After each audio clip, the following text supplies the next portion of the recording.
อยู่เขตซานเมืองในนครหลวงเวียงจันทน์มีการเฮ็ดกสิกรรมตัวแบบที่ทันสมัยช่วยเพิ่มผลผลิตให้ชาวนาและรักษาความมั่นคงทั้งเสบียงอาหารให้แก่ชุมชนของเขาเจ้านี่แม่นโครงการชนรเกษตรทางงอนที่องค์การใจกล้าได้ให้การช่วยเหลือล่าและยะของโครงการแม่นเริ่มตั้งแต่ปี 2018 หาปี 2021 โครงการนี้มันอยู่ในระยะที่ 2 เพื่อเปลี่ยนแทนระบบชลประทานที่เป้เพซึ่งรัฐบาลญี่ปุ่นได้ให้การช่วยเหลือตั้งแต่ปี 1987 เพื่อสนับสนุนทั้งความมั่นคงทางเสบียงอาหารและสามารถเฮ็ดการผลิตในขอบเขตอ้อมข้างตัวเมืองนครหลวงเวียงจันทน์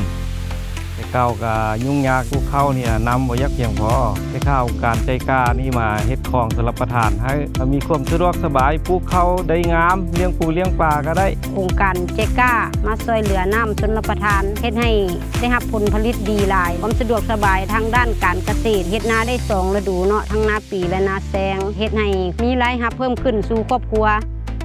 ด้วยงบประมาณ505 ล้านเยนโครงการนี้ได้สร้างระบบชลประทานที่ยืนยงสนับสนุนกลุ่มชาวนา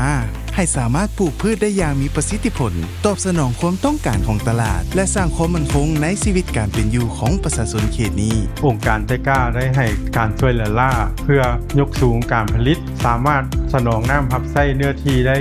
650เฮกตาร์เฮ็ดให้การผลิตเพิ่มขึ้นสามารถผลิตเป็นสินค้าได้และสำคัญก็แม่นชีวิตการเป็นอยู่ของประชาชนในเขตดังกล่าวได้รับการปรับปรุงให้ดีขึ้นเรื่อยๆในเนื่องโอกาสเฉลิมฉลองครบรอบ70 ปีการร่วมมือลาวญี่ปุ่นโครงการช่วยเหลือล่าจากองค์การใจกล้าเส้นนี้ยังคงสืบต่อสนับสนุนส่งเสริมการเติบโตและความมั่งคั่งในขอบเขตทั่วประเทศในสปป.ลาว